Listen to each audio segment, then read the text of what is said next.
özellikle ergen vakalarda cinsiyet hoşnutsuzluğu olgularını gerçekten dramatik olarak artırıyor günümüzde. Sen normalsin ve sen genlerinle beraber bunu getirdin. Niye böyle düşünüyorum ya? Ben acaba eşcinsel miyim? Ben transseksüel miyim?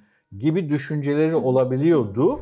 Onun normal olduğu nereden belli? Heteroseksüel bir hayatın... Erotik dokunmayla erotik olmayan dokunmayı öğretmiş olur. Eşcinsellerin bilmediği bir şeydir bu. Çocuklarımıza ne hakla böyle onların hayatlarına bu şekilde darbe indirebiliyoruz hocam? Yani eşcinseller biliyorsunuz 300'lü, 500'lü, 1000'li partnerleri olur. Çocuğun biyolojik cinsiyetiyle psikolojik cinsiyetinin eşleşmesi için anne baba olarak, rehber öğretmenler olarak, toplumda idareciler olarak bu konuda acaba hata yapıyor muyuz? Bizim bunlara odaklanmamız lazım. Rahman Rahim olan Allah'ın adıyla. Merhaba sevgili izleyicilerimiz ve dinleyicilerimiz. Gündemi ayetlerle okuduğumuz ev dersleri programımızın özel bölümüne hoş geldiniz. Kıymetli hocam, evimize de hoş geldiniz. Programımıza da hoş geldiniz. Hoş buldum, teşekkür ediyorum. Hocam, anneler, babalar çocuklarıyla arkadaş olabilirler mi? Anneler, anne, babalar baba olmalı. Elbette bu süreç içerisinde sosyal ortamda arkadaşlığa benzer ilişkiler, etkileşimler olabilir. Ama anne-oğul bağını zamanında koparmak çocuğun eril gelişimini destekler. Baba-oğul etkileşimini arttırarak çocuğun bu gelişimine katkıda bulunmak lazım. Anneler oğullarının babalarıyla görüşmelerine, baba-oğul aktivitelerine mani olmamalı, desteklemeliler. Mesela bazı annelerin yaptığı hatalardan biri de şudur. Günümüzde erkek çocuğun fantastik saldırganlıklarına bile müdahale etmek. Ne demek? Şimdi erkek çocuğun fiziksel kas gelişimi içinde, eril gelişimi içinde hareketli bir yaşama ihtiyacı var. Kız çocuklara nazaran. Erkek çocuk hoplayıp zıplayacak. Minderleri dağıtacak. Dışarıya çıkacak, koltukları kıracak. Kırmasa da bizimki atlayacak. Bizimki biraz kırıldı hocam. Güzel bir şey. Şimdi anneler çocuğa hoplama, zıplama, evi dağıtma, sakın işte oradan itme, üstünü kirletme, hep yapıyoruz sakın hocam. işte gömleğini yerinden çıkarma. Dışarıya çıkacak mesela çocuk, hava çok soğuk, gitme, eşiyle çıkacak. Sen git, çocuk üşümesin. Bloke, sürekli böyle bloke. Veya mesela plastik bir tabanca alıp tabancayla şey yapıyor. Şimdi günümüzde de bir de şiddete eğilim olmasın diye bir şey var ya. Anne büyük bir panikle hayır falan.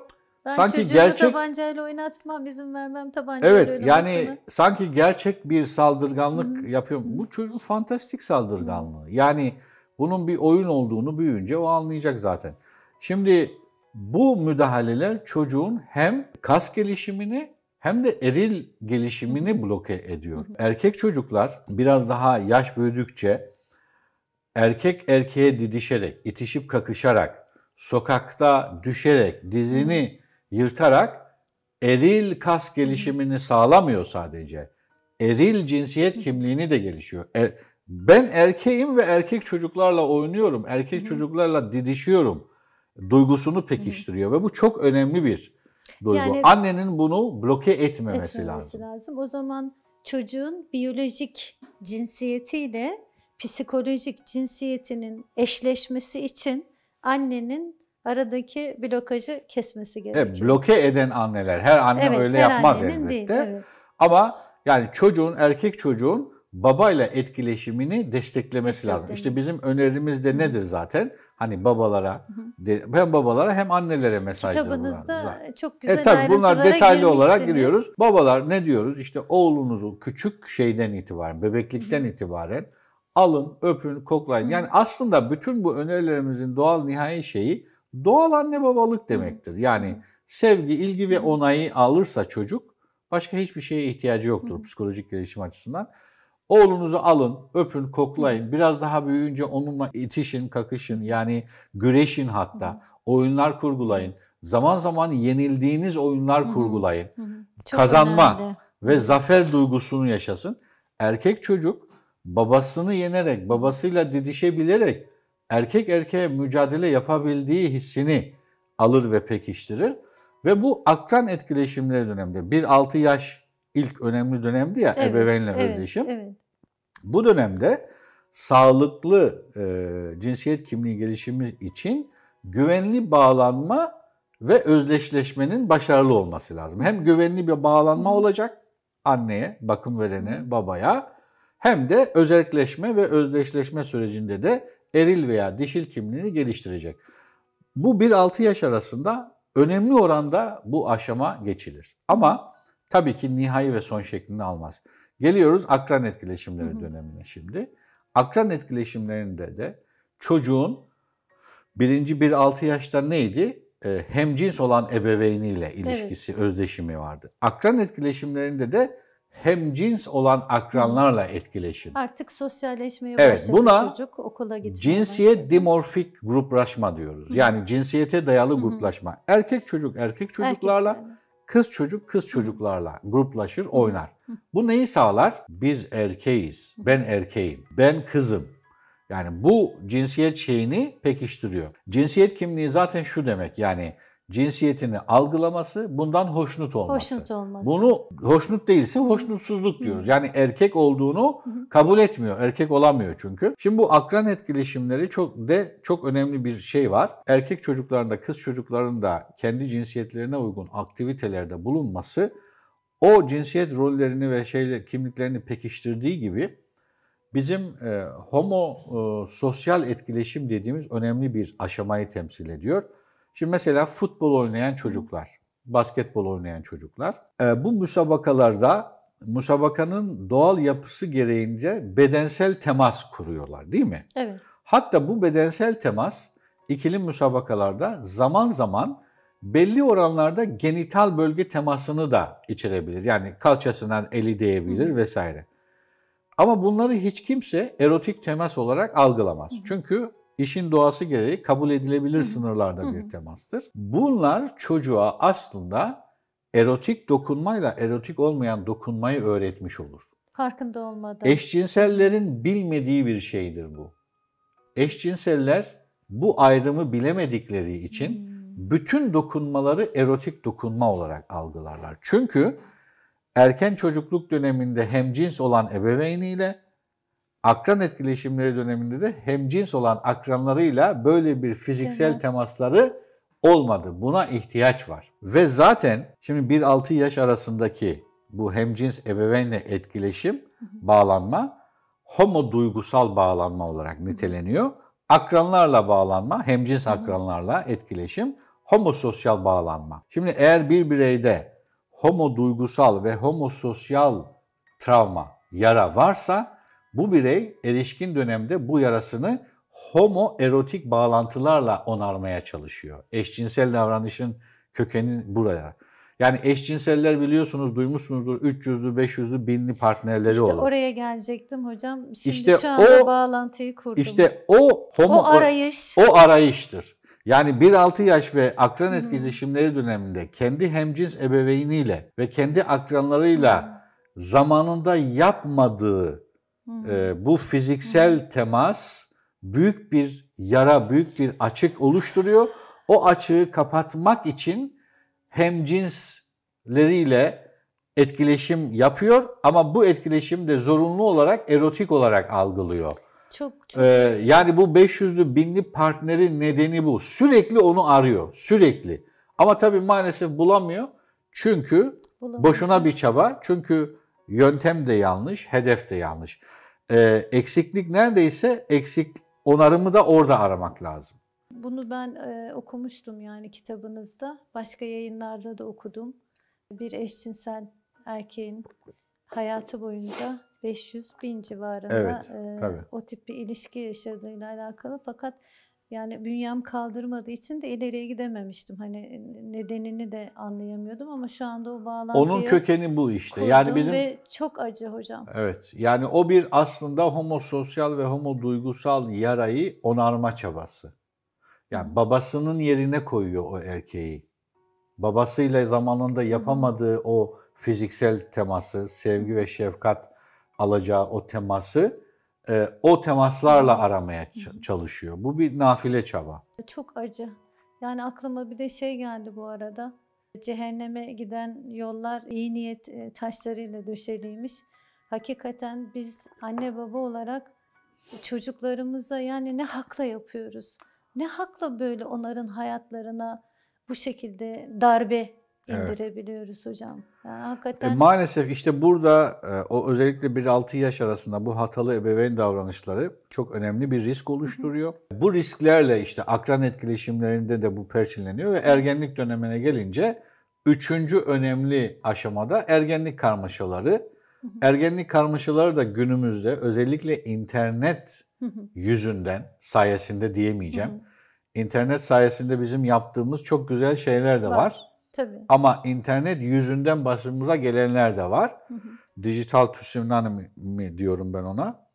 Ergenlik karmaşalarında da şöyle bir olgu yaşanıyor. 1-6 yaş arası, 6-12 yaş arası birey geliyor. Ergenlik döneminde de aslında bütün bireylerde, hepimizde yaşanan 3 karmaşa, 3 çatışma var ergenlerde. Şimdi ergen çatışmaları, karmaşaları dediğimiz zaman hepimizin aklına şu gelir değil mi? Yani ya bırak ergeni işte, o biliyorsun ergen ne demek?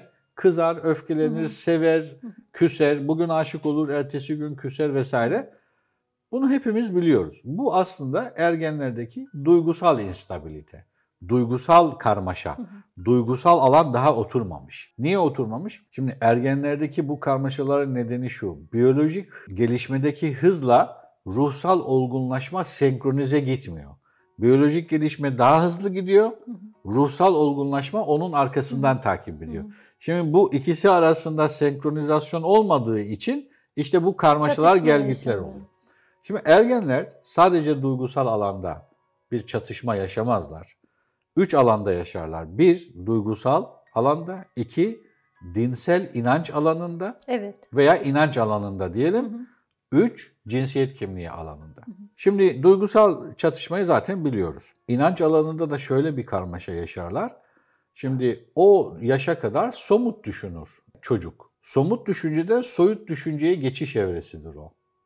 Şimdi mesela buna hatta ben öyle yorumluyorum. İbrahim Nebi'nin bir sorgulaması var ya Kur'an-ı Kerim'de. Şimdi Allah var mı? Varsa nasıl? Şuna mı benziyor? Buna mı? Çocuk somut düşünür. Çocuk. İbrahim Nebi'de ne görüyoruz? Bak benim Rabbim bu olmalı. Yıldızlar sonra ay bu batıyor, küçük batıyor değil. Ay çıkıyor bu olmalı. Bu hem daha büyük. O da batıyor. Sonra bu da o değil. Güneş evet bu olmalı. En büyüğü bu. En büyüğü bu. Sonra o da batıyor. Yok. Bunların hiçbiri olamaz. Bunları yaratan olabilir. İbrahim Nebi bunu bir günde bu süreci yaşamamıştır. Yani bu Allah alem, yani benim anlamam, yorumum.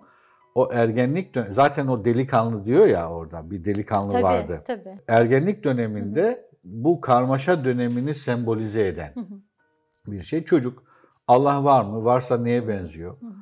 Beni niye yarattı? Kainatı niye yarattı? Vesaire. Anlam arıyor. Anlam arayışı. Yani bu somut düşünceden soyut düşünceye geçiş veya inançların rasyonalizasyonu. Rasyonalize etmeye çalışıyor ve bu sağlam bir zemin evet, rasyonalize etmeye çalışıyor ve bu rasyonalizasyon ancak 19-20 yaşında gerçekleşiyor. Ondan daha önce gerçekleşmiyor. Aynı şey, aynı karmaşa cinsiyet kimlik alanında da yaşanıyor. Neden yaşanıyor? Şimdi çocuk 6-12 yaş yani kadar büyüyor. 6-12 yaş psikoseksüel gelişim aşamasında biz gizil dönem diyoruz o şeye. Gizil dönem. Bu yaşlarda cinsiyet ikinci plana atılır. Çocuklarda iletişim ve sosyal beceriler artmaya başlar. Hatta bilirsiniz yani o yaşlardaki çocuklar, erkek çocuklar kızlardan, kız çocuklar erkekten nefret ederler. Böyle bir ayrışma da olur. Bu aslında erkek ve kız ayrışmasını, cinsiyet kimliğini, gelişimini pekiştirirken heteroseksüel gelişim için de şöyle bir katkı yapar. Karşıt cinsiyetle mesafe açılırken bir bakıma da karşıt cinsiyetle ilgili merak da birikmeye başlar. Bagajda gizem, ilgi ve merak da depolanmaya başlar yavaş yavaş. Şimdi ergenlikte hormonların ortaya çıkmasıyla beraber ergen birey tam bir fırtınaya tabi kalır. Cinsel dürtüleri ortaya çıkmıştır. Karşısındaki objeleri kız olsun erkek olsun konumlandırmaya çalışmaktadır. tam bir böyle neye uğradığını bilemez halde duygularını tanımlamaya çalışıyor. Tam bir karmaşa hali. İşte bu dönemde karşısındaki ya veya yanındaki bütün arkadaşlarına cinsiyetleri ne olursa olsun, erkekse erkeği ve kızı, kız ise erkeği ve kızı hepsini bir seksüel obje olarak görebilir. Seksüalize edebilir onları yani karmaşa döneminde. Buna biz biseksüel konfüzyon diyoruz. Ve bu otoritelere göre bu dönem heteroseksüel gelişimin doğal ve geçici bir aşamasıdır. Bu karmaşa yaşanır 1-2 yıl, sonra yerli yerine oturur. Diğer karmaşalar gibi heteroseksüel gelişim devam eder. İdi diyelim veya eskiden böyle olurdu. Şimdi günümüzde ne oluyor? Şöyle bir şey oluyor. Şimdi normalde bu karmaşayı yaşayan çocuk yaşıyordu, bu karmaşa biterdi. Hepimiz bu karmaşayı az ya da çok yaşıyoruz ama 1/4 yani %25'i bu karmaşayı çok belirgin yaşar. Çocuk şunu düşünür, ya ben niye böyle, yani yanıma erkek çocuksa erkek arkadaşım geliyor, ben onu sanki böyle seksüel bir obje olarak görebiliyorum. Veya işte kız ise kız arkadaşıma geliyor, niye böyle düşünüyorum ya, ben acaba eşcinsel miyim, ben transseksüel miyim gibi düşünceleri olabiliyordu. Karmaşa bitince de geçiyordu. %99'u da bu karmaşa biterdi. Günümüzde ise şöyle oluyor. Bunu düşünen çocuk internete girip bir araştırayım, bu nedir diyor. İşte orada 1 ya da 2 kelime yazması yetiyor. Önüne informatik bomba. Yani orada yazan da sen normalsin ve sen genlerinle beraber bunu getirdin. Değil mi hocam? Evet, tabii orada ne yazıyor? Şimdi çocuk işte ne yazarsa yazsın. Sen zaten işte erkek ve kadın diye demode olmuş bir yapıya mı inanıyorsun? Erkek ve kadın binary, yani bu artık yok ki böyle bir görüş. Onun normal olduğu nereden belli? Heteroseksüel bir hayatın normal olduğu nereden belli? Öyle diyor işte. Belki zaten sizinki sen normal diyor. tabii sen diyor böyle hissediyorsan, ne hissediyorsan olsun. Ve kendini bir cinsiyette tanımlamak zorunda da değilsin zaten. Değilsin. Agender ol. Yani gender fluidity, akışkan olabilirsin. Bugün öyle, yarın böyle düşünebilirsin vesaire falan. Hem zaten bu böyle olmana genç de bakıyor ki tamam zaten şey de böyleymiş falan diye. İşte bu özellikle ergen vakalarda cinsiyet hoşnutsuzluğu olgularını gerçekten dramatik olarak artırıyor günümüzde. Evet. Ama ben bir önemli uyarı yapmak istiyorum. Şimdi günümüzde biz bunu gözlemliyoruz. Bütün dünyada da bu böyle oluyor, Türkiye'de de böyle oluyor. Bize gelen, müracaat eden vakalardan biz bunu biliyoruz. Siz bu konudaki en yetkili ağızsınız çalışan, şu anda hocam. Yani ya hayır yani yetkili demeyelim de bu alanda çalışan, kafa yoran, eser üretmeye çalışan, literatür üretmeye çalışan bir akademisyenim diyelim. Burada önemli nokta şu.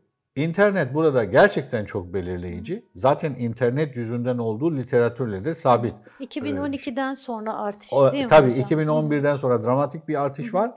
Ve 2018'de daha önce olmayan yeni bir klinik antite tanımlandı. Yani cinsiyet hoşnutsuzluğu, ergenlerde başlayan hızlı cinsiyet hoşnutsuzluğu diye yeni bir hastalık sınıfı diyelim. Ve bunu tanımlayan Littman diye bir otorite yazar. Bunun etkileşimin internet etkileşimlerinden kaynaklandığını söylüyor. Fakat ben şu uyarıyı yapmak istiyorum. Lütfen. Bu konuda internetin çok belirleyici etkisi var. LGBT aktivitesinin çok belirleyici bir aktivitesi var. Bu sosyal alanda sadece değil, bilim alanında, akademi alanında da maalesef iyediş edici, bilimi öteleyici bir etkisi var. Bunları hepimiz biliyoruz ve ben de biliyorum ve ben de bunu işliyorum. Ama bu erken çocukluk dönemindeki zemin olmasa başarılı olamaz bu kadar. Yani biz başkasını suçlayarak bu işten kurtaramayız. Biz ne hatalar yapıyoruz? Anne babalar olarak az önce söylediğim farkında olmadan acaba ne tür hatalar yapıyoruz? Akran etkileşimleri dönemimizde acaba biz anne baba olarak, öğretmen olarak, rehber öğretmenler olarak, toplumda idareciler olarak bu konuda acaba hata yapıyor muyuz? Bizim bunlara odaklanmamız lazım. Ya şu kolaycılığa kaçmayalım. Eşcinsellik ve transseksüellik artıyor. Niye artıyor? LGBT aktivitesi çok güçlü. Tamam, güçlü. Ama onların bu gücünü biz de arttırıyoruz. Gücüne güç katıyoruz. Yıllar önce sizin bir konferansınıza gelmiştim hocam. Bu konuyla alakalı ve siz soru cevap kısmına geçtiğimizde Ben demiştim ki hocam çok korkuyorum çünkü küçük bir oğlum var. Hani böyle bir tercihde bulunabilir mi? Arkadaşları etkileyebilir mi? İnternet etkileyebilir mi? Siz o zaman bana dediniz ki eğer o zemin oluşmadıysa mesela size birisi şu anda içki içirebilir mi demiştiniz. Hayır demiştim. O zaman o zemin oluşmadıysa ona da kimse bunu yaptıramaz demiştiniz. Rahatlamıştım ama o tabii 1-6 yaş arasında neler yaşandığını bilmiyordum o zaman. Ama haklı çıktık değil mi? Çok. Şu anda onu Çok. test ettik. Elhamdülillah. Evet, tamam. Elhamdülillah. Şimdi bu zemini hata farkında olmadan anne babalar olarak maalesef biz oluşturabiliriz. Bunu niye söylüyorum? Yani bunu birilerini yargılamak, birilerine sıkıntı vermek için değil. Sizin o bahsettiğiniz konferanslar gibi ben 150-200 konferans verdim. Ve her konferansımda istisnasız ya 1, ya 2, ya 3 anne baba gelir ve bana şunu söyler. Bu benim çok üzer mesela. Hocam ben bu konferansı neden 25 yıl önce dinlemedim? Evet. Ben anlıyorum tabii niye dediğini. Çünkü 25 yıl önce, 30 yıl önce biz işte eşimle şöyle şöyle sorunlar yaşamıştık. İşte o sizin bunu yapmayın dediğinizi biz yaptık, yapın dediğinizi yapmadık, eksiklik falan. Ve bugün işte benim oğlum eşcinsel, kızım eşcinsel.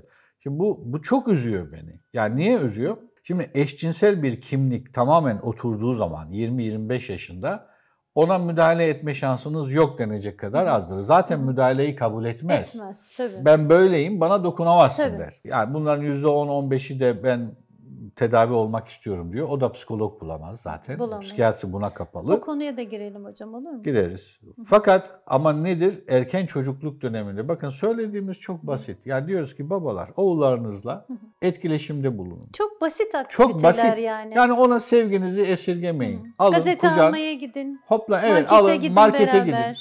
Top oynayın. Camiye götürün.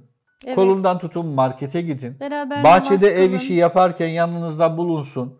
Arada bir böyle yerden tornavidayı o versin. Evet. Aferin oğlum bak Evet. sen oğlum ne kadar yardımcı oluyorsun deyin.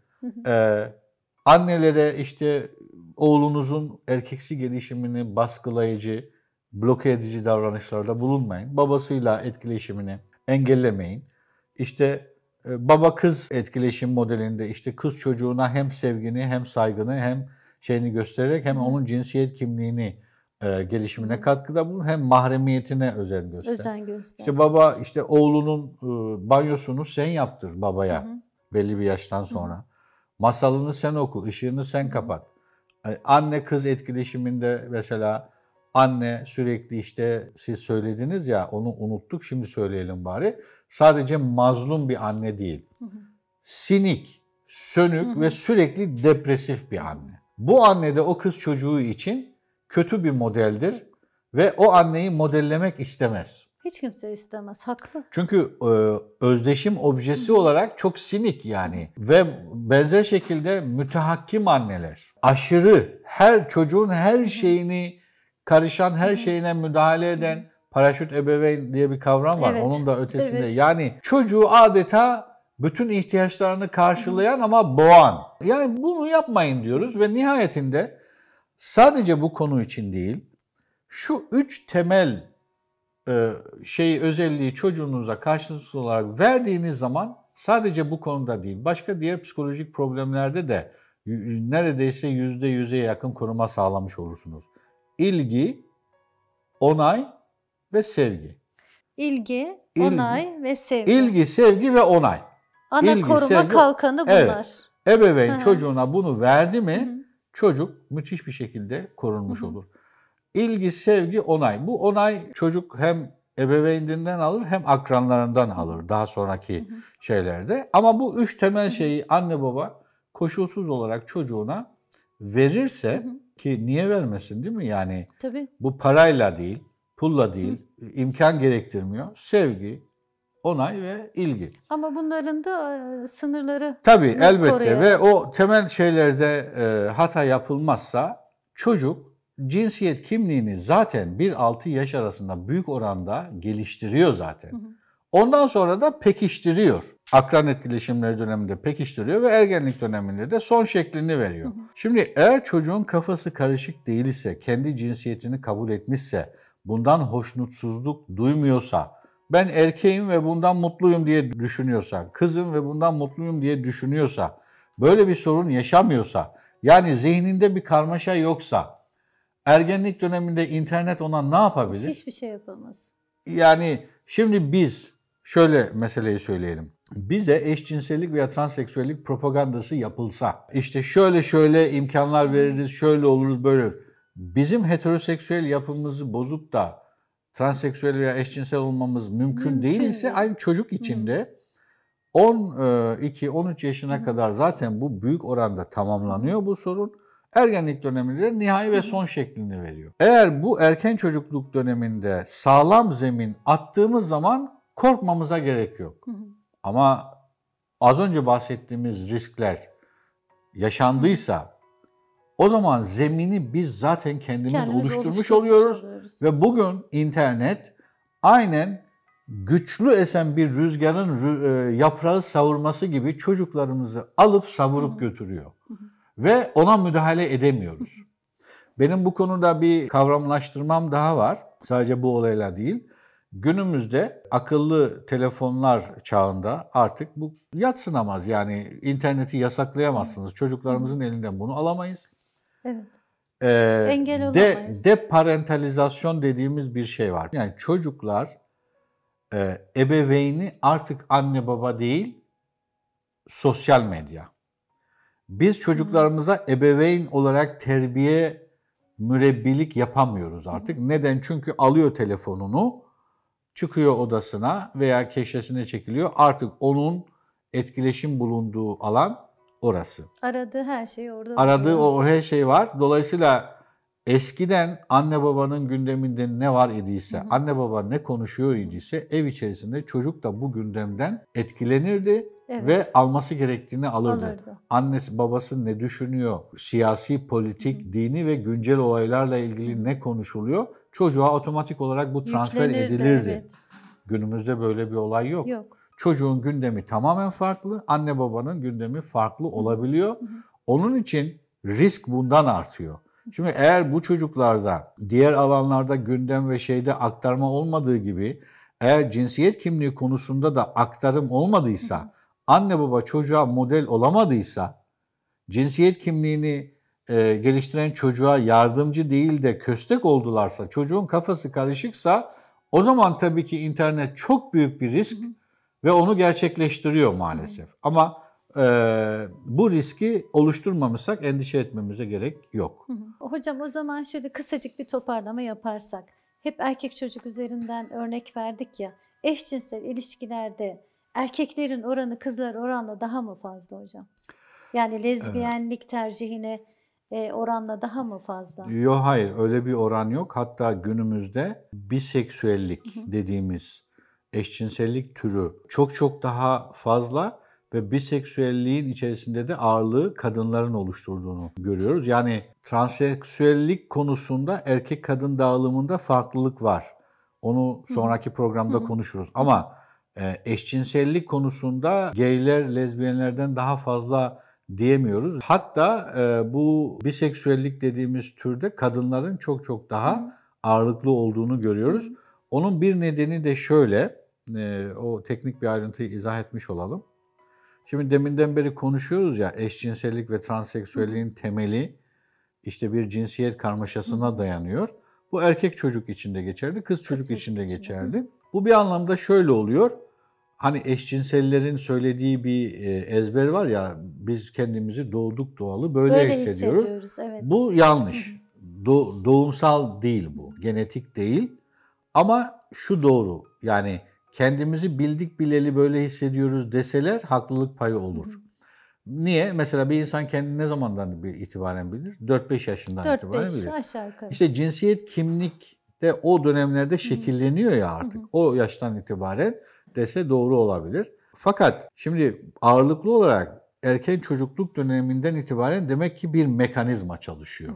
Buradan bunu anlıyoruz, değil mi? Bu demek ki sonradan, yani bir insan 20 yaşına kadar hiç böyle bir gelişim göstermemiş de 20 yaşında, 25 yaşında eşcinsel olmaz. Bu çıkar. Evet. Fakat kadınlarda sonradan lezbiyenlik diye bir kavram olabiliyor. Şöyle bir mekanizma, orada özellikle bir erkek tarafından duygusal olarak hırpalanan, çok travmatize olan, yalnızlığa itilen kadınlarda bu riskin biraz daha artmış olduğunu görüyoruz. Yani ilerleyen yaşı olmuş olması gerekiyor. Hayır. Sonradan eşcinsellik olmaz diyoruz ya. Evet. Genellikle böyle bir şey olmaz. Mesela 18-20 yaşına kadar o tip bir eğilim göstermemiş ama duygusal, romantik bir ilişki yaşamış ve oradan acıyı çekmiş ama sonrasında lezbiyenlik tercihinde bulunabiliyor mu? Evet, yani diyelim ki 25 yaşında bir kadın, 30 yaşında bir kadın heteroseksüel gelişim göstermiş, hatta evlenmiş. Ama diyelim ki çok travmatik bir boşanma yaşadı. Bir erkek tarafından duygusal olarak hırpalandı ve yalnızlığa itildi. Bu kadınlarda biraz lezbiyen türü ilişkiler görülebiliyor. Sonradan eşcinsellik diyebileceğimiz türden. Kadınlarda eşcinsellikle heteroseksüellik, yani homoseksüellikle heteroseksüellik arasında gel git yaşanabiliyor. Öyle diyelim. Bu erkeklerde olan bir durum pek değil. Bir de bu konuşmalarımızda şunu ifade etmedik, onu da söyleyelim. Aslında ne olursa olsun mutlaka şu iki şeyde toplanıyor dedik ya, ya kendi cinsiyetinden korkutulur ya karşıt cinsiyet özendirilir demiştik ya. Özendirilir dedik, evet. Şimdi mesela erken yaşta cinsel tacizlerin de eşcinsellik için bir risk olduğunu biliyoruz değil mi? Bunu soracaktım hocam. O zaman ben sorumu sorayım hocam. Ailede altyapı olarak gayet sağlıklı cinsel kimliğine ulaştığını düşündüğümüz bir çocuk 7-8-9 yaşında taciz ya da işte bir istismara uğruyor. Bundan sonra eşcinsel eğilimi olabiliyor mu, tercihi olabiliyor mu? Evet, şimdi erken yaşlarda cinsel tacizin eşcinsellik için bir risk faktörü olduğunu biliyoruz. Şöyle bir mekanizma çalışıyor çünkü orada da. Tacize uğrayan kız çocuğu ise kız çocuğu yine dişiliğin tehlikeli olduğu mesajını alıyor. Diyor ki bu benim başıma niye geldi? Dişi olduğum için geldi. Eğer ben dişi olmasaydım benim başıma bu gelmezdi diye düşünüyor ve kendini koruma refleksiyle dişiliğini reddederek erkek olmaya öykünüyor. Kız çocuklarında böyle bir mekanizma. Erkek çocuklarındaysa kendilerine tatbik edileni tatbik etme, tekrarlama eğilimi gözlemleniyor. Ondan dolayı olabiliyor. Fakat burada bu işte durumsal eşcinsellik denen bir kavram var. Diğerinden biraz daha farklı. Aslında eşcinsel bir gelişim yok. Cinsiyet kimlik gelişiminde de problem yok. Ama örneğin sürekli aynı ortamda, kapalı ortamda aynı cinslerle bulunmak. Yani sürekli erkeklerin işte yatılı, hapishane, yurt vesaire gibi ortamda cinsel dürtülerin yüksek olduğu dönemlerde kapalı ortamda ve sürekli halde bulunmak gibi ortamlarda durumsal eşcinsellik dediğimiz bir durum. Ortam tetikliyor. Evet. Yani o eşcinsel çocukluktan itibaren böyle bir gelişim yok ama o ortamda durumsal nedenler, faktörler nedeniyle böyle ilişkiler yaşanabiliyor. Bunlar kalıcı da olabiliyor, kalıcı da olmayabiliyor. Böyle bir mekanizma da var. Anne modeli dedik, baba modeli dedik. Fakat herkesin annesi babası olmayabiliyor. Bazı çocuklar da yurtlarda, bakım evlerinde büyüyorlar. Bu çocukların bakışı nasıl oluyor hocam? Bu da güzel bir soru. Şimdi şöyle bir söz var. Meseleyi de güzel özetler o. Şimdi biz babadan baba oğul etkileşiminden falan bahsediyoruz ya mesela. İşte baba oğluyla gitsin, gelsin, şöyle yapsın, böyle yapsın. Reddedici olmasın. Ölen bir baba yok olan bir baba değildir. Ama yok olan baba ölen bir babadır diye bir kavram var. Ölen bir baba yok olan bir ölen baba bir baba değildir. yok olan bir baba değildir. Ama yok olan bir baba ölen bir babadır. Şimdi bir babanın fiziksel olarak bulunmamış olması baba imajının bulunmadığı anlamına gelmiyor. Bu tek başına bir risk değildir. O çocuk, erkek çocuk için konuşuyoruz, ya aile içerisinde ya da aile çevresinden baba yerine koyacağı bir modeli bulur ve onunla özdeşimini sağlayabilir. Bu çok rahatlıkla amca olabilir, dayı olabilir, dede olabilir. Aile içerisinde büyük abi olabilir veya akraba içerisinde abi olabilir. Aile içerisinde böyle bir model yoksa çevreden, okuldan bir öğretmen, erkek öğretmen, koç olabilir. Hatta bu da yoksa medyadan bir erkek modeli bile kendisine özdeşim modeli olarak alabilir, örnek alabilir ve onu modelleyebilir. Burada önemli olan en kritik şey şudur. Bir çocuğun bir baba tarafından reddedilmiş algısına sürüklenmesi. Yani kritik nokta bu. Eğer baba fiziksel olarak var ama çocuğa sevgi göstermiyor. Ya bu reddetme, hayır sen benim çocuğumsun değil. değilsin Hayır öyle manasında değil. Öyle, tabii ki öyle değil. Hı-hı. Yani çocuğa göstermesi gerektiği ilgi ve onayı ve sevgiyi göstermiyor. Hele eğer bir de burada bu erkek çocuk biraz nazik bir çocuksa, bazı erkek çocuklar evet, öyle olabilir. Mizaç olarak evet. nazik bir erkek çocuksa, bu erkek çocuklar babalarından daha çok ilgi ve onay beklerler ve bunu alamadıkları zaman da reddedilmiş olarak algılarlar. Evet.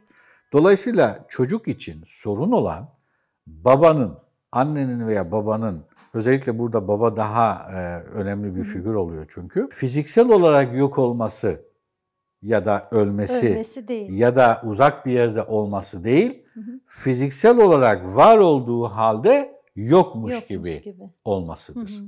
Bilmem izah edebildim mi? Hocam çok güzel ettiniz. O zaman yine burada şöyle de bir şey geldi aklıma. Baba öldü. Anne çocuklarıyla beraber babanın hayalini ve o baba figürünü çocuğa yine anne verecek. Tabii. Babasına olan sevgisini, onun işte erkekliğe yönelik yaptığı aktiviteler vesaire gibi.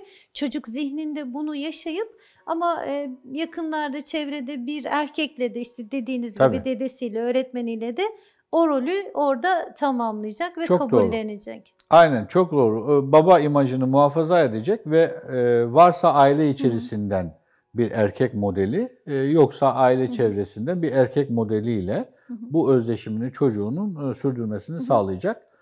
Bunu destekleyecek. Yani bu konuda annenin sadece bu bilgiye sahip olması yeterli zaten. Çocuk kendi doğal gelişiminde bir model bulur zaten kendisi. Fıtraten bulur. Evet. Annenin yapacağı tek şey bunu bloke etmemesi. Sadece bu. Ya dediğim gibi aile içerisinde ve çevresinde yoksa medyadan bile bulabilir çocuk. Bir erkek model. Hocam aklıma şey geldi. Resulullah sallallahu aleyhi ve sellemin cennet annelerin ayaklarının altındadır diyor ya, ne kadar şimdi farklı bir açılım oldu. Demek ki cehennem de annelerin ayaklarının altında mıdır ama desek? Ama dünyada mesela hani bu travmaları yaşamış bir çocuğun dünyasının da cennet ya da cehennem olması, ahiret hayatında artık Rabbimiz burada mesela sizin verdiğiniz, şu anda aklıma geldi. Resulullah'ın özdeşim objesi kim olmuş oldu? Dedesi. Dede ve amca. Yani babayı çok erken yaşta kaybetti. Anneyi zaten küçük yaşta kaybetti. Ama dede ve amca tarafından büyütüldü. Evet. Yani bu çocuk zaten özdeşim modelini bulur. Burada bir örnek de şu verilebilir. Mesela babanın, dedenin erkek çocukla oynaması, itişip kakışması mesela. Resulullah torunlarını ne yaparmış? Sırtına alır. Namaz kılarken oynuyor. Hutbeye gelince hatta hutbeden iniyor, alıyor. Sırtına bindiriyor, onunla gidiyor. Hatta bir rivayette geliyor işte, ya Resulallah işte diyorlar, at gibi, ata biner gibi. Ne güzel ata bindiler diyor. Ama binici de ne güzel değil mi diyor. Yani böyle etkileşim, fiziksel temas. Bu çok önemli. Çok önemli. Çok bunları okumak gerekiyor. Hocam şimdi biz transseksüellik konusuna gireceğiz. Ama ben ondan önce yine kitabınızla alakalı, bu çok harika eserle alakalı yine bir şey söylemek istiyorum sevgili izleyicilerimize. Sevgili izleyicilerimiz ve dinleyicilerimiz, bu kitabın yani İnterseks, Hermafrodit ve Eşcinsel Farklar, Nedenler ve Öneriler kitabının Profesör Doktor Zeki Bayraktar hocamızın bu kitabının mutlaka elinizin altında olması gerekiyor ve burada hocamız ön sözünde neden ben bu kitabı yazdım diye bir başlık atmışsınız hocam. İnterseks ile eşcinselliğin karıştırılıyor olması, interseksin tedavisiyle ilgili yanlış bilinenler. Ben bu ilk iki maddeyi hocam sizin sosyal sorumluluk projeniz olarak gibi düşündüm. Eşcinsellikle ilgili tartışmalardaki ifrat ve tefrit. Bu konular da çok önemli. Eşcinsellik konusunda aldığım yoğun sorular. Evet. Çünkü bu bir tabuydu, konuşulmuyordu ama artık doğru ağızlardan doğru bilgilerin sahiplerine ulaşması gerekiyor.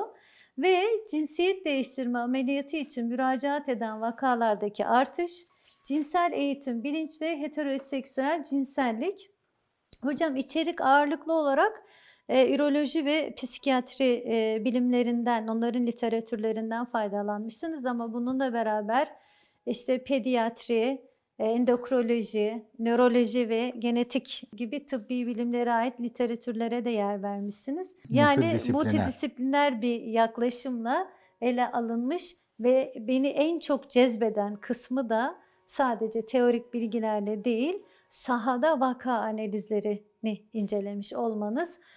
O örneklerle beraber ben de örneklendim. O yaşanılan duyguları ben de hissettim ve yaşadım ama şimdi hocam bundan sonrası için yeni dersimizde bu kitabınızdan faydalanacağız. Transseksüellik. Şimdi bu kitap aslında bu kitabın devamıdır. Şöyle, kitabın birinci ve ikinci baskısında transseksüellik diye bir bölüm vardı. Var, bu evet. kitapta. Fakat kitabın 4. ve 5. baskısında hacim o kadar arttı ki, hacim niye artıyor? Dediğiniz gibi sürekli bu konuda literatürü takip ediyorum ben. Her önüme düşen literatür anlamlı bir bilgi veriyorsa onları elbette ki not alıyorum, ekliyorum ve hacim giderek arttı. Dolayısıyla mecburen 2 kitap olarak çıkarmak zorunda kaldık. Yani bu Intersex, Hermafrodit ve Eşcinsel kitabının devamı niteliğindedir. Transseksüellik kitabı. Evet. Zaten bu kitabı okumadan önce bu kitabın da okunması gerekir. Hele bu konuda biraz araştırma ve ilgi varsa. Birkaç tane tez yapıldı. O çok memnuniyet verici. Kitabı bir yazma nedenimden bir tanesi de ilahiyat ve sosyoloji alanında bu konuda kaynak yoktu. Ulaşmakta zorlar. Şimdi biz tıbbi literatüre hakimiz ama sosyal bilimlerdeki arkadaşlar bu kaynaklara bizim kadar kolay ulaşamıyorlar. Onlara hazır bir kaynak ortaya çıkarmış olduk. Bu da çok kıymetli çünkü bir konferansınızda bir sosyoloğun sunduğu bir hatayı İşte düzeltme hatalar yapabiliyorlar. olmuştu. Hakim olamadıkları için hatalar yapabiliyorlar. Bu kitabımdan bu öngörüm gerçekleşti. Yani daha ilk baskıdan itibaren benim bildiğim 4-5 tez yapıldı. Çok şükür. Arkadaşlar geldiler, biz de elimizden gelen yardımı yapmış olduk. Dolayısıyla bir fonksiyon icra etmiş gibi görünüyor. Hocam Allah gerçekten size o kadar çok dua ediyorum ki bu konuda da diyorum ki Rabbim Zeki Hocam'ın bütün ne kadar günahı varsa hepsini yok Allah et. razı olsun. Sadece şu katkılarından dolayı ki bir müjde verdiniz. İtalya ile alakalı bir makalenizin. Evet. Şimdi biz bu kitapta anlattığımız konuları zaten bu her iki kitapta neticede tamamen tıbbi literatüre dayalı olarak dediğiniz gibi üroloji, psikiyatri, yer endokrinoloji, pediatri literatürüne atıf yapıyor. Sonuçta hepsi tıbbi literatür ve bizim elimizin altında bunları yorumlayabiliyoruz. Bu multidisipliner bağlamda yazılan zaten tek kitaptır. Yani hem interseks konusunu hem eşcinselliği ele alan bir kitap yok Türkiye'de. Eşcinsellik konusunda 1-2 tercüme kitap var. Onlar da tercüme. Dolayısıyla bu içeriği açısından da ilk olma özelliğini taşıyor. Tabii bizim için önemli olan bir şey daha vardı. Burada söylediğimiz bilimsel kanıtlara dayalı olarak bu söylediğimiz şeyi tıbbi literatüre de aktarmak. Evet. Şimdi bu önemli. Niye önemli? Çünkü tıbbi literatüre aktardığımız zaman, bunu başardığımız zaman İngilizce olarak artık o milyarlara hitap ediyor ve biz öldükten sonra da o kalacak, devam edecek. İnşallah. Amerika'dan Avustralya'ya her yerde okunacak ve bu tıbbi literatürde yayınlandığı için artık hakem değerlendirmesinden geçmiş bir kanıt haline gelmiş olacak. Bu yayınları yaptırmak epey zordu, hala daha zor. Çünkü maalesef bu alan biraz bilimsel alandan ziyade ideolojik alan tarafından domine ediliyor. Biz diğer konulardaki yayınlarımızı rahatlıkla yapıyoruz. Yani rahatlıkla derken usulüne uygun deneysel çalışma yapıyoruz. Sonuçlarımızı analiz ediyoruz ve yayınlanıyor. Pek çok yayınımız var ama bu konudaki yayınlar maalesef bir bariyerle karşılaşıyor. Bir doktrin var ama yavaş yavaş sanki en azından birkaç yayın için bunu aşmayı başardık gibi görünüyor. Sosyal medya hesabımda ilan ettim. Transseksüellikle ilgili bir makalemiz İtalyan Üroloji Androloji dergisinde kabul edildi. İnşallah muhtemelen Mart ayında yayınlanacak. Bu beni hakikaten hiç bu kadar beni sevindiren bir akademik yayınım olmadı. Ben akademik ilerlememi tamamlamış biriyim Evet. yani 2018'de ama niye o kadar heyecanlandım? Çünkü transseksüellikle ilgili görüşlerimizi tıbbi literatüre aktarmış olduk. Öyle bir makale yok tıbbi literatürde. Yani hakem öyle bir makale yok derken özelliği nedir? Makaleyi yayına kabul eden derginin hakemleri oluyor ya biz bu akademik çalışmalarda biz gönderiyoruz dergi en az 2 hakeme gönderir. Zaman zaman bize de gelir biz de hakemlik yaparız yani böyle bir mekanizma var. Yorumu şöyle oldu yani bu yazı bu makale güncel transseksüellikle ilgili güncel uygulamaya karşı çok radikal söylemleri var. Yani öyle zaten hakikaten. Ama çok tutarlı kanıtlara dayanıyor ve çok güzel yazılmış bir yazı. Yorumuyla kabul edildi. Revizyon da talep etmediler. Yani o da revizyon şu demek. Yani genelde böyle, genelde değil yani çoğu böyle olur. Makale ya direkt reddedilir ya kabul edilir ya da revizyonla kabul edilir. Yani der ki işte yazının şu bölümlerinin düzeltilmesi ya da izah edilmesi ya da çelişkiler görünüyor, bunların düzeltilmesi lazım ya da bu konuda daha fazla kanıt sunmanız lazım vesaire. Buna revizyon diyoruz biz. Major revizyon var, minor revizyon var. Bu hiç revizyon da talep etmediler, direkt kabul ettiler. Bu açıdan sevindirici bir gelişme. İnşallah hayırlara vesile olur diye ümitle bekliyoruz. İnşallah olacak çünkü siz etik olarak bu dönüştürme operasyonlarını yapmıyorsunuz. İptal ameliyatlarını diyelim. Yani evet bunu siz iptal ameliyatları diyorsunuz ve bunları yapmıyorsunuz. Öncelikle Allah razı olsun. Ve sonrasında da size sorun yaşadıkları için mutlaka düzeltme operasyonuna geliyorlar. İşte sorun yaşadıkları yerlerle alakalı. Gözünüzle bu insanların yaşadıklarına şahit oluyorsunuz. Ve insan olarak da içiniz acıyor. O yüzden Allah size mutlaka yardım edecek. İnşallah. Eşcinsel eğilimlerin, eşcinsel tercihlerin anne ve baba 0 ve 6 yaş arasında yapılan hatalarla direkt yüzde kaç diyebiliriz hocam? Yani bu konuda ünlü bir psikolog var. Türkiye'de çok tanınmaz ama hatta onun Van den Anwerk ismiyle hala Amerika'da yaşıyor. Hollandalı bir psikologtur bu. Onun verdiği rakamları söyleyeceğim ama o rakamları vermeden önce bu açıklama ihtiyacını hissettim. Evet. Bu son baskıda o psikoloğun bir makalesini neredeyse tamamen tercüme edip aktardım. Neden? Bu psikolog, Anwerk yani, 1967 yılında Hollanda'da homoseksüellikle ilgili ilk tezi yazan adamdır. Hollanda önemli çünkü zirve olan bir şey. Zirve, evet. Bu konuda Hollanda'da ilk tezi yapan bu psikolog 2011 yılında bir makale yazdı.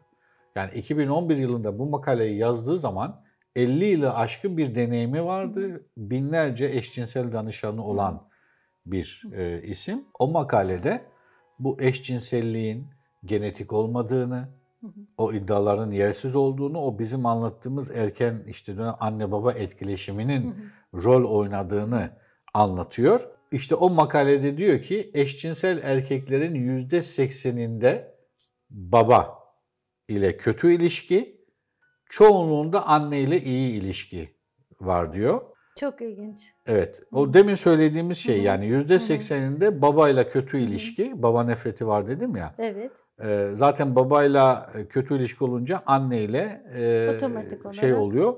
Tabii bu anne ile yoğun ilişki nedeniyle de olabilir elbette ki. Hani aşırı şefkat vesaire dedik ya. Kadınlarla ilgili de iş biraz daha karmaşık. Hem anne hem baba ilişkilerinde sorun olabiliyor diyor. Fakat o Anwerk'in söylediği çok ilginç bir cümle var. Eşcinsel danışanlarım diyor hani babayla nefret ve kötü ilişki var. Anneyle yoğun sevgi var ya. Eşcinsel danışanlarımın hemen hepsi babayla kötü ilişkinin burada bir farkındaydılar. Yani bu kendi gelişimlerinde de bir rol oynayabileceğinin de farkındaydılar.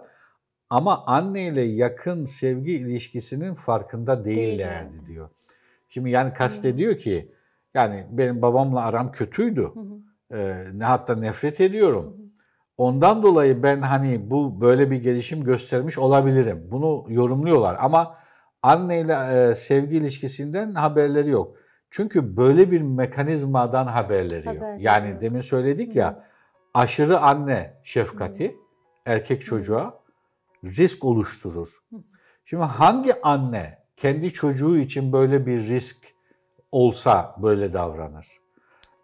Farkında olmadan bu oluyor elbette. Babalar için de öyle. Yani baba, ben şöyle bir şey söylüyorum. Ben öyle insanlar tanıyorum ki eşcinsellerden ve transseksüellerden nefret ederler. Yani değil aynı masada oturmak, aynı salonda bile bulunmak istemezler. O da bir aşırı değil mi hocam? Ya bu kadar eşcinselden nefret etmek de farklı altında tabii o başka bir şey. Yani sonuçta o eşcinsellikle mücadele etmek ayrı bir şey.